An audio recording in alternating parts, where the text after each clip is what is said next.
Good morning. போன class வந்து social change பார்த்துருப்போம், செஷன் 6. இன்னைக்கு வந்து செஷன் 7 ஸ்டேட் பார்க்க போறோம்.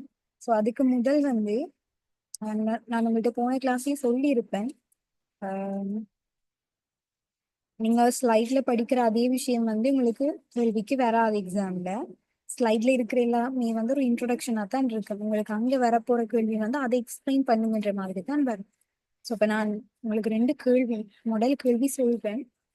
இது பாஸ் பேப்பர்ல வந்து கேள்வினா இதுக்கு ஆன்சரை தேடி எடுத்துக்கொள்ளுங்க. இப்போ உங்களால் இது எழுத இல்லாம தான் இருக்கும். இப்போ ChatGPT யூஸ் பண்ணி அப்படி எழுதுங்க. அப்படி எழுதத்தான் உங்களுக்கு என்ன பழக்கம் வரும். சரி, அப்ப நான் 2 கேள்வியையும் சொல்றேன். சோஷியல் சேஞ்ச்ல வந்த கேள்வி இப்ப நோட் பண்ணி எடுத்துக்கொள்ளுங்க. ஆன்சர் கட்டாயம் எழுதி பாருங்க. Social changes are necessary for ensuring better social life of human beings. Social changes are necessary for ensuring better social life of human beings. Discuss the validity of the statement. Human பீயிங்ஸ்ட பெட்டரான ஒரு social லைஃப்பை வந்து உறுதிப்படுத்துறதுக்கு social changes வந்து அத்தியாவசியமானதா இருக்கு. இதை explain பண்ணுங்கன்னு சொல்லி கேட்குறாங்க. இதுக்குரியதை நீங்க தான் ரெடி பண்ணணும். 2வது கேள்வி, how social changes have lead to innovations in the business environment, provide examples. How social changes have lead to innovations in the business environment. So இப்போ நம்ம படிச்சிருக்கிறோம் சோஷியல் சேஞ்சஸால வந்து பிஸ்னஸ் என்வாயன்மெண்ட்ல இன்னோவேஷன்ஸ் உருவாகுது. ஆனால் எப்படி உருவாகும்ன்றதுக்குரிய விளக்கம் அங்கே படிக்கல. ஆனால் கேட்ட கேள்வி வந்து எப்படி உருவாகும்ன்ற கேள்விதான். இப்போ நீங்கள் இதுக்கு தேடுற நேரம் தான் உங்களுக்கு எப்படி கேள்வி வருதுன்னு வருது, அதுக்கு எப்படி ஆன்சர் எழுதணும்ன்ற ஒரு ஐடியா வரும். இப்போ கட்டாயமாக செய்து பாருங்க. ஓகே, நம்ம இந்திய சாப்டருக்குள்ள போவோம். ஸ்டேட் இப்ப நாம இங்க இருக்கோம்னு சொன்னா, இது முதலாம் பாடத்திலேயே நீங்க படிச்சிருப்பீங்க. பிசினஸ் என்வாயன்மெண்ட் 2ஆ பிரிக்கலாம், இன்டர்னல் எக்ஸ்டர்னல் சொல்லி. அதே போல எக்ஸ்டர்னல் என்வாயன்மெண்ட் 2ஆ பிரிக்கலாம், task environment, general environment. So general என்வாயன்மெண்ட்டுக்குள்ள பொலிட்டிக்கல் என்வாயன்மெண்ட்டும் இருக்கு, சோசியோ கல்ச்சரல் என்வாயன்மெண்ட்டும் இருக்கு. நம்ம படிக்கிற பாடம் வந்து சோசியோ பொலிட்டிக்கல். இந்த சோசியோ பொலிட்டிக்கல் பாடத்துல சோசியோ கல்ச்சரலும் இருக்கு, அதே போல பொலிட்டிக்கலும் இருக்கு. இப்ப நீங்க படிச்ச 1, 2, 3, 4, 5 கடைசியா படிச்ச 6வது சோசியல் சேஞ்ச். இந்த 6 பாடமுமே வந்து இந்த சோசியல் கல்ச்சரலுக்குள்ள வார விடயங்கள் தான். What we have discussed so far, இது வரைக்கும் நாம படிச்ச விஷயங்கள் எல்லாமே இந்த சோசியோ கல்ச்சரலுக்குள்ள வாரது.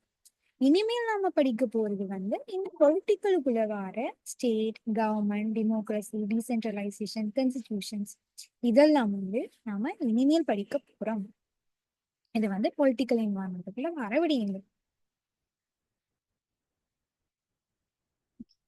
மீனிங் ஆஃப் த ஸ்டேட் வந்து பார்க்கணும். Main concern of the political science is the state. அப்ப இந்த பொலிட்டிக்கல் சயின்ஸ்ல முக்கியமான ஒரு விடயமா வந்து ஸ்டேட் இருக்கு.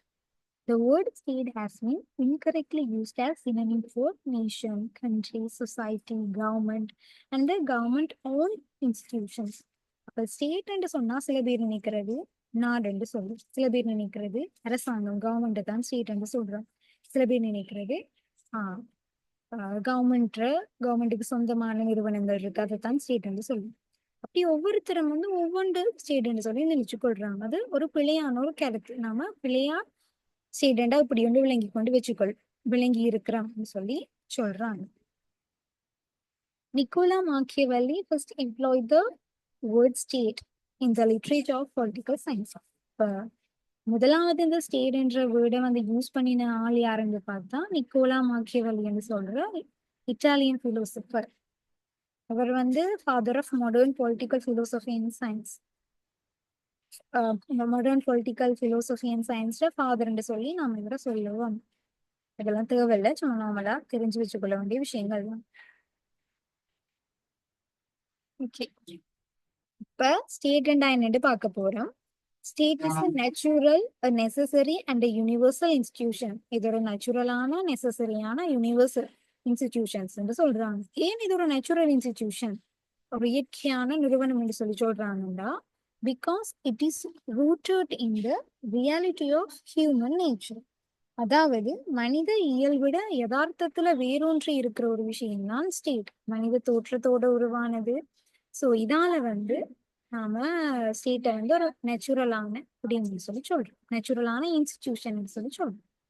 It is necessary because man needs this state to satisfy his diverse needs and to be what he desires to be. அதாவது மனிதனுக்கு இது அத்தியாவசியமா இருக்குதான். என்னத்துக்குன்னு சொன்னா மனிதனுடைய தேவை பல்வேறுபட்ட தேவைகளை பூர்த்தி செய்யறதுக்கும் மனிதன் என்னவா விரும்புறானோ அப்படி இருக்கிறதுக்கும் வந்து ஸ்டேட் மனிதனுக்கு உதவி செய்யுது.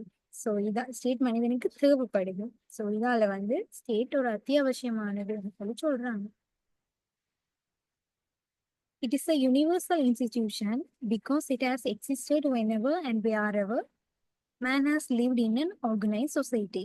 அதாவது இது ஒரு யூனிவர்சல் இன்ஸ்டிடியூஷன், உலகளாவிய ஒரு நிறுவனம் என்று சொல்றாங்க. காரணம் மனிதன் ஒரு ஒழுங்கமைக்கப்பட்ட சமூகத்துல வாழ்ந்த போதெல்லாமே அங்க வந்து கட்டாயம் ஸ்டேட் என்ற ஒரு விஷயம் இருந்திருக்கு. ஸோ இதனால இது வந்து ஒரு யூனிவர்சல் இன்ஸ்டிடியூஷன்ஸ். ஸ்டேட் வந்து ஒரு நேச்சுரலானது, நெசசரியானது, யூனிவர்சல் இன்ஸ்டிடியூஷன்ஸ் அப்படின்னு சொல்லி இந்த வரைவிலங்கத்துல சொல்லியிருக்காங்க. ஓகே, அடுத்தது அரிஸ்டோட்டில் சொன்ன ஒரு டெஃபினிஷனை சொல்றாங்க. A union of families and villages having for its end a perfect and self-sufficing life by which we mean a happy and honorable life. அதாவது குடும்பங்களும் கிராமங்களும் சேர்ந்து இறுதியில ஒரு தன்னிறைவான முழுமையான வாழ்க்கையை கொண்டிருக்கு. இப்படி தன்னிறைவான முழுமையான வாழ்க்கை மூலமா நாம வந்து மகிழ்ச்சியான மற்றும் கௌரவமான ஒரு வாழ்க்கையை வாழ்ந்து கொண்டிருக்கிறோம். இதைத்தான் ஸ்டேட் என்று சொல்லி அரிஸ்டாட்டில் சொல்லியிருக்கிறார். அடுத்ததா ஹால்மார்க்ஸ் என்ன சொல்லியிருக்கிறாருன்னு சொன்னா, the state emerged as a result of the division of society into antagonistic classes for the purpose of suppressing the exploited majority in the interest of the exploiting minority. அதாவது சமூகத்துல வந்து சிறுபான்மையினரும் இருக்காங்க, பெரும்பான்மையானரும் இருக்காங்க. இந்த சிறுபான்மையினர உரிமைகளைத்தான் பெரும்பான்மையானவர்கள் வந்து என்ன சுரண்டி கொண்டு நலன் அனுபவிச்சு கொண்டிருக்கிறாங்க தானே. சோ இவர் என்ன சொல்றாருன்னு சொன்னா, இப்படி சிறுபான்மையினரை சுரண்டி கொண்டிருக்கிற பெரும்பான்மையானரை வந்து ஒடுக்கிறதுக்காக தான் ஸ்டேட் உருவாக்கப்பட்டிருக்கு என்று சொல்லி ஹால்மார்க்ஸ் சொல்றாரு.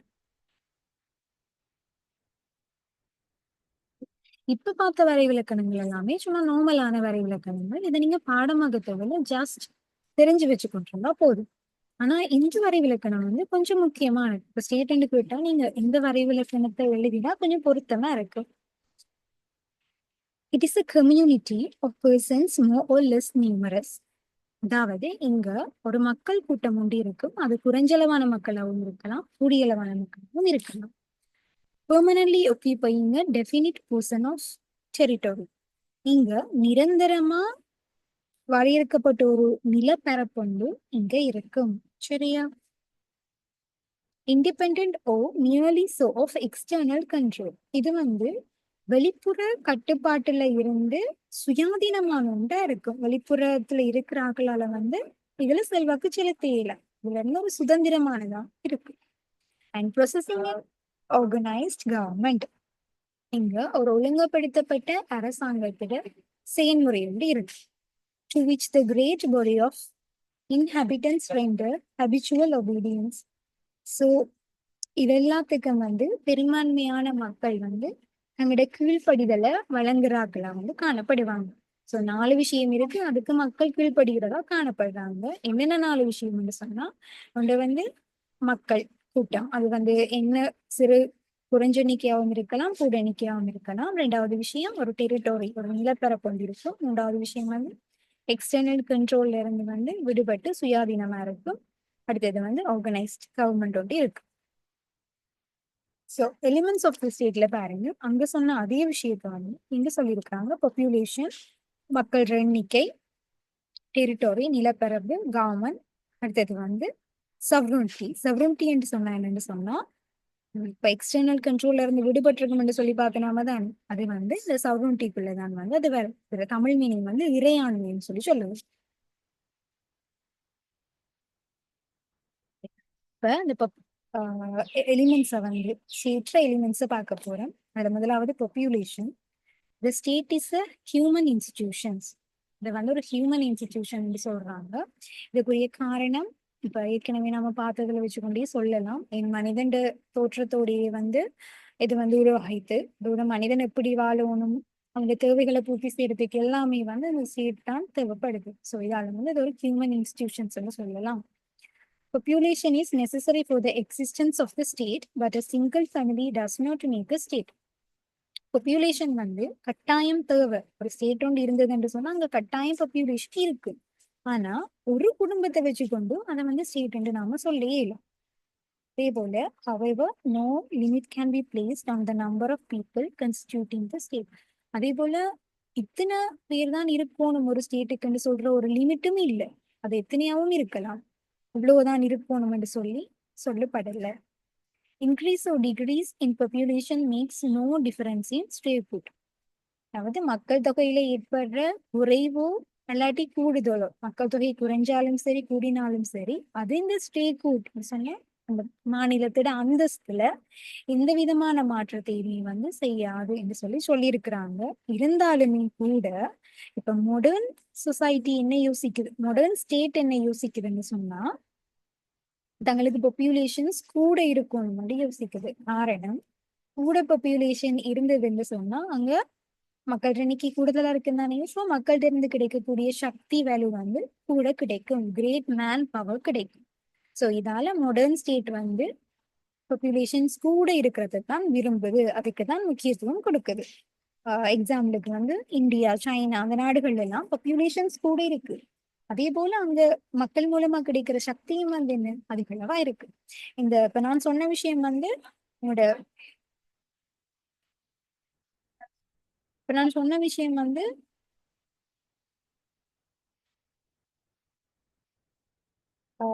உங்களோட மேனுவல் இருக்குது. அப்ப மேனுவல் உங்களுக்கு எக்ஸ்ட்ராவா தேவை என்று சொன்னா மேனுவல் எடுத்து ரீட் பண்ணி கொள்ளுங்க. அடுத்தது அரிஸ்டோட்டில் சொல்லியிருக்கிறார், a good citizen makes a good state and a bad citizen makes a bad state. ஒரு நல்ல சிட்டிசன் வந்து நல்ல ஸ்டேட்டையும் ஒரு கெட்ட சிட்டிசன் வந்து ஒரு கெட்ட ஸ்டேட்டையும் வந்து உருவாக்குவாங்க அப்படின்னு சொல்லியிருக்கிறார். Population must be sufficient to maintain a state organization and it should not be more than what the territorial resources of the state are capable of supporting. கட்டாயம் வந்து அந்த நிறுவனத்துல இருக்கிற பாப்புலேஷன் வந்து அந்த ஸ்டேட்டை பராமரிக்கக்கூடிய அளவா இருக்கும். அந்த ஸ்டேட்டை பராமரிக்கிற அளவுக்கு வந்து அங்க மக்கள் தொகை இருக்கும். அதே நேரம் அங்க இருக்கிற டெரிட்டோரியல் ரிசோர்சஸை விட அதிகளமான மக்கள் இருக்கக்கூடாது சொல்றாங்க. அந்த டெரிட்டோரியல் ரிசோர்ஸஸுக்கு ஏற்ற மாதிரியான மக்கள் இருக்கும். எக்ஸாம்பிள் தந்திருக்கிறாங்க.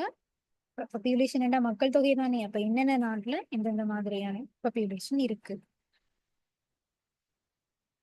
அடுத்ததா பார்க்க போறது டெரிட்டோரி. ரெண்டாவது எலிமெண்ட் பார்க்க போறோம். The state has its personal basis in the people, so it has its material basis in the land. The people do not become a state until they have acquired territory. அதாவது state வந்து தண்ட தனிப்பட்ட அடிப்படையை வந்து மக்களையும் அதே போல தண்ட பொருள் அடிப்படைய நிலத்திலையும் கொண்டிருக்குதா. மக்களை மட்டும் வச்சுக்கொண்டு ஸ்டேட்டை வந்து உருவாக்க இயலாது. அங்க கட்டாயம் ஒரு நிலப்பரப்பு இருக்கும் என்று சொல்லப்படுது. Covers the surface of the land within well-defined boundaries, the subsoil, lakes, rivers, and also airspace above the land and territorial sea. இப்ப டெரிட்டோரி ஒன்று இருக்குன்னு சொன்னா, ஒரு நிலப்பரப்பு இருக்குன்னு சொன்னா அந்த நிலப்பரப்புக்கு பவுண்டரி இருக்கும், சரியா? ஸோ அதை சுற்றி வளைச்சி இருக்கிற அந்த பவுண்டரிஸ் வந்து என்னென்னத்தால உருவாக்கப்பட்டிருக்கலாம்னு சொன்னா அந்த சப்சோயிலா இருக்கலாம், லேக்கா இருக்கலாம், அதே போல ரிவர்ஸா இருக்கலாம், அப்படி ஏரிகளா இருக்கலாம், ஆறுகளா இருக்கலாம், ஏர் ஸ்பேஸா இருக்கலாம், வான்வெளியா இருக்கலாம், அதே போல டெரிட்டோரியல் சீயா இருக்கலாம். ஸோ இதெல்லாமே வந்து பவுண்டரியா வரலாம். உதாரணமா பக்கத்துல போட்டோல பாருங்க, என்ன ஸ்ரீலங்கா நம்மட நாடு தந்திருக்கிறாங்க. அதுல வந்து நம்மட நாட்டோட நிலப்பரப்பை சுத்தி வந்து டெரிட்டோரியல் சி கடல் இருக்குது. ஸோ அது வந்து நம்ம நாட்டுக்குரிய பவுண்டரியா இருக்குது. Okay, example தந்திருக்கிறாங்க.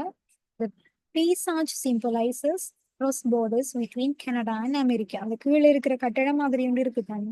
அதுதான் பீசாச் என்று சொல்லுவோம். அது வந்து அமெரிக்காவுக்கும் கனடாவுக்கும் இடையில இருக்கிற பவுண்டரி border. அடுத்தது territorial conflicts between Israel and Palestine.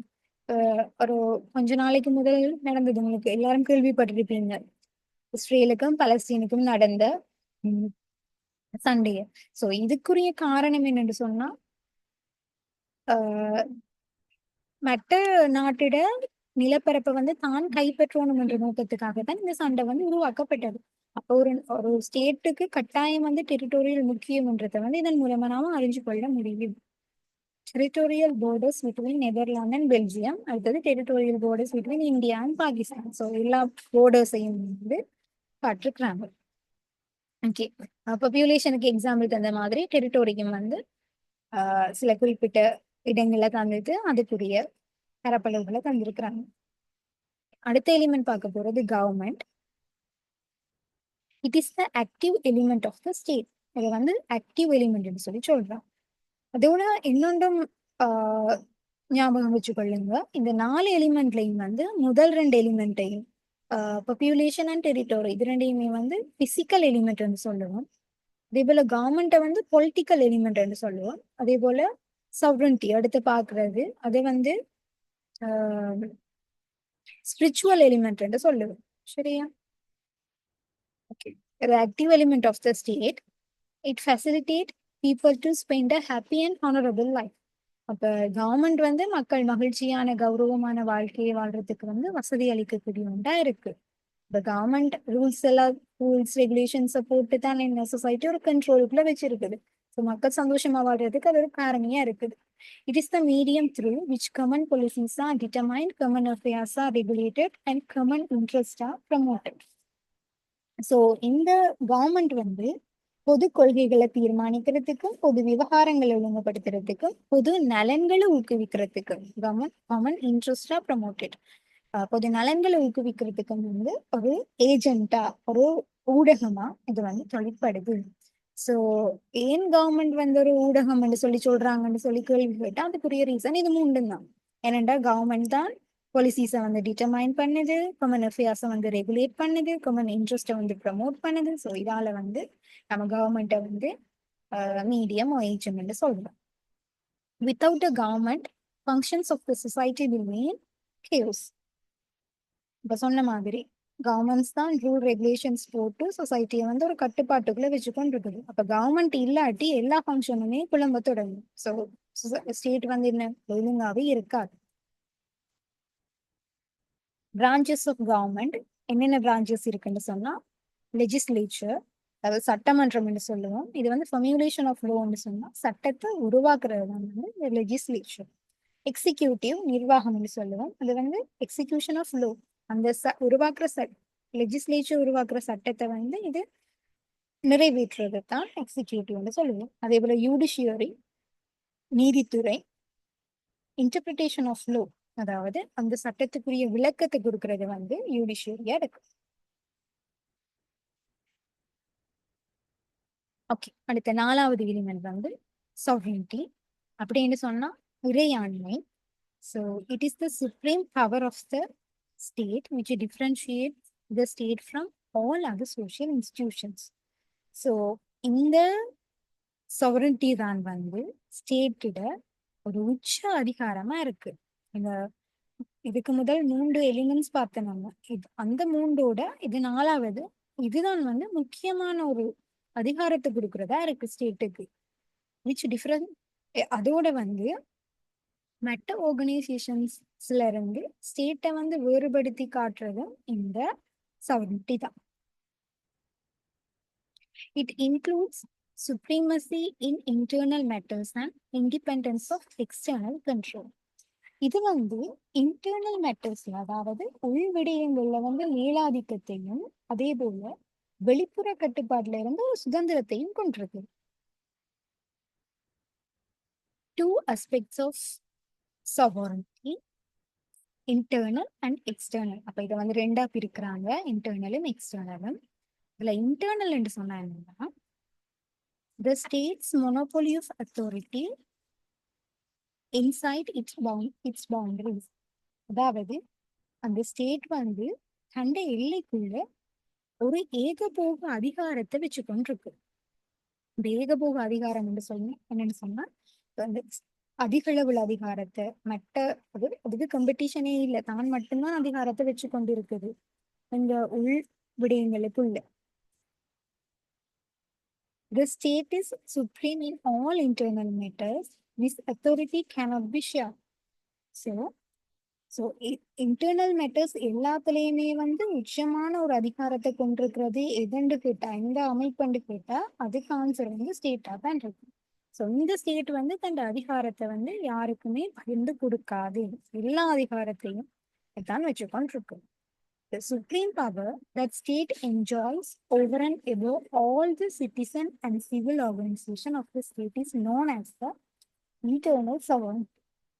அதாவது அரசிட குடிமக்களா இருக்கட்டும், இல்லாட்டி சிவில் அமைப்புகளா இருக்கட்டும், எல்லாத்துக்கும் மேல அரசாங்கம் அனுபவிக்கிற அந்த உச்ச அதிகாரத்தை தான் நாம இன்டர்னல் sovereignty சொல்றோம். The state holds the authority to punish individuals or organizations if they do not obey the rules and regulations. அப்ப individuals or organizations தங்களோட கட்டுப்பாடுகளுக்கு, ரூல்ஸுக்கு, ரெகுலேஷன்ஸுக்கு ஒபே பண்ணலன்னு சொன்னா, கீழ்படியல்னு சொன்னா ஸ்டேட்டுக்கு வந்து அவங்களை தண்டிக்கக்கூடிய அதிகாரம் இருக்கு. என்னத்தால் இருக்குன்னு சொன்னா இந்த இன்டர்னல் sovereignty வந்து தான் அந்த அதிகாரத்தையும் வந்து வச்சுக்கொண்டிருக்குது. சுருக்கமா சொல்ல போனா இன்டர்னல் sovereigntyன்னு சொன்னா என்னன்னா, தண்ட அந்த குறிப்பிட்ட நிலப்பரப்புக்குள்ள உச்ச அதிகாரத்தை கொண்டிருக்கிறது ஸ்டேட் தான். சோ ஸ்டேட் வந்து தன் அதிகாரத்தை யாருக்குமே கொடுக்காது, உள்நாட்டு விடயங்கள் எல்லாத்துலயுமே வந்து உச்ச விடயங்களை தான் வச்சுக்கொண்டிருக்கு. அப்படி தண்ட ரூல்ஸுக்கு ரெகுலேஷன்ஸுக்கு பணியாதார்களுக்கு வந்து தண்டனை வழங்குற அதிகாரத்தையும் கொண்டிருக்கு. அடுத்தது external sovereignty. If the state is free from undue influences and interventions from other state, it is called external sovereignty. அதாவது அரசாங்கம் வந்து பிற மானியங்கள்ல இருந்து, மற்ற ஸ்டேட்ல இருந்து தேவையற்ற செல்வாக்குகளோ இல்லாட்டி தலையீடுகளோ இல்லாம அதுல இருந்து விடுபட்டிருந்தா அதை வந்து நாம வெளிப்புற இறையாண்மைன்னு சொல்லுவோம். சரியா? அப்ப இன்னொரு வெளியில இருக்கிற ஒரு ஸ்டேட் வந்து நம்மளுடைய ஸ்டேட்ல இந்த விதமான வேலையுமே செய்ய இயல, தலையிட இயல, அதை வந்து நாம எக்ஸ்டர்னல் sovereignty, வெளிப்புற இறையாண்மைன்னு சொல்றோம். Some incidents where external sovereignty was violated or challenged. இப்படி எக்ஸ்டர்னல் sovereignty இதுதான், வெளிப்புறாக்கள் வந்து நம்மள தலையிட இயலான்னு சொன்னாலுமே கூட சில பாஸ்ட்ல நடந்த சில விஷயங்கள்ல வந்து நாம் வெளிப்புற இறையாண்மை இழந்திருக்கு சொல்றாங்க. என்னென்ன இன்சிடென்ட்ஸ் என்று சொன்னா, Ceylon was not externally free during the time of colonial rule. அதாவது கொலானியல் ரூல் என்று சொல்றது காலனித்துவ ஆட்சி என்று தமிழ்ல சொல்லுவோம். இந்த வெளிநாட்டவர்கள் நம்முடைய நாட்டை வந்து ஆட்சி செய்தவங்க தான். அப்படி இன்னொரு நாடி மற்ற வேறொரு நாடை கையகப்படுத்தி ஆட்சி செய்து கொண்டிருந்தா அதை வந்து கொலனியல் ரூல்னு சொல்லுவோம். இப்ப இந்த டைம்ல வெள்ளைக்காரன் வந்து நம்மளோட நாட்டை ஆட்சி செய்து கொண்டிருந்த நேரம் நமக்கு வந்து என்ன, நம்மளோட நாட்டுல இருக்கிறவர்களுக்கு எதையுமே செஞ்சு கொள்ளையில அவங்களோட செல்வாக்கு நிறைய இருந்தது. சோ இந்த டைம்ல வந்து நம்ம வெளிப்புற இறையாண்மையை கொண்டிருக்கல. அதே போல ரஷ்யன் மிலிட்டரி வந்து உக்ரைன்ல வந்து படையெடுத்தது. சோ இந்த டைம்ல வந்து உக்ரைன்ல படையெடுத்ததால உக்ரைனால தன் வெளிப்புற இறையாண்மையை வந்து கொண்டிருக்க முடியல. அடுத்தது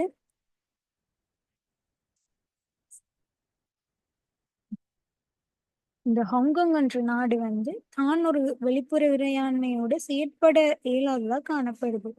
என்னென்னு சொன்னா இது சைனாவுக்கு கீழே ஸ்பெஷல் அட்மினிஸ்ட்ரேட்டிவ் ரீஜனா வந்து காணப்படுது. சைனா வந்து அது அந்த ஹாங்காங்க வந்து தண்ட ஆட்சிக்கு கீழே, தண்ட செல்வாக்கு கீழே ஒரு பிராந்தியமா வச்சு கொண்டிருக்குது. அப்ப ஹாங்காங்கால வந்து தண்ட நடவடிக்கைகளை வந்து இடையூறு இல்லாம மேற்கொள்ள முடியாம இருக்கு. சோ இந்த 3 விஷயங்களும் வந்து பாஸ்ட்ல நடந்த, ஆரம்ப காலத்துல நடந்த எக்ஸ்டர்னல் sovereignty வந்து மீறப்பட்ட விடயங்களா இருக்கு. ஓகே. ம். ஆஹ் இதுதான் பிள்ளை ஸ்டேட்ல நம்ம பார்த்த விஷயங்கள். பார்க்க பார்த்த விஷயங்கள் இதுதான். இதுல வந்து உங்களுக்கு பாஸ் பேப்பர் கேள்வி வந்து சொன்ன மாதிரி டிரெக்டா வராது. நான் இதுலயும் 2 கேள்வி சொல்றேன். நோட் பண்ணி வச்சுக்கொள்ளுங்க. ஆன்சரை நீங்களே தேடிக் கொள்ளுங்க. என்னடா இப்ப நான் சொல்லலாம் ஆன்சர் இதுக்கு. பாஸ் பேப்பர் கேள்வி தானே, இப்ப எங்கள்கிட்டயும் ஆன்சர் இருக்கும். நாங்களும் அது செஞ்சுதானே இப்ப பேப்பர் செய்திருக்கோம். ஆனா இப்ப நான் சொன்னேன்னு சொன்னா உங்களோட தேடுற அந்த ஒரு இன்ட்ரெஸ்ட் வந்து குறைஞ்சிடும். அதுக்காகத்தான் கேள்வியை தர நீங்க தேடுங்க. நல்ல மார்க்ஸ் எடுக்கணும் என்று நினைச்சுனீங்கன்னா ஒரு ஆர்வம் ஒன்று இருக்குன்னு தான் தேடுவோம் இப்படி ஆன்சர் வரும்னு சொல்லி அதுக்கா எல்லாத்தையும் முடிச்சுட்டு பாஸ் பேப்பர் சும்மா நார்மலா எடுத்து பாருங்க. இல்லாட்டி இப்ப நீங்க படிச்ச பாடங்கள் இருக்குன்னு அந்த பாடம் சோசியோ பொலிட்டிக்கல்ல முடிச்ச பாடங்கள் அப்ப அந்த பாடத்துல கேள்வி எப்படி வந்திருக்குன்னு பாருங்க. பாஸ் பேப்பரை பார்த்துட்டு வெளியில தேடணுமா இல்ல டியூட்டர் மட்டும் படிச்சா போதுமான்னு சொல்லி டிசைட் பண்ணி கொள்ளுங்க. முதலாவது கேள்வி சொல்றேன். The main aim of the state is to guarantee happy and honorable life of its citizens. The main aim of the state is to guarantee happy and honorable life of its citizen. Explain.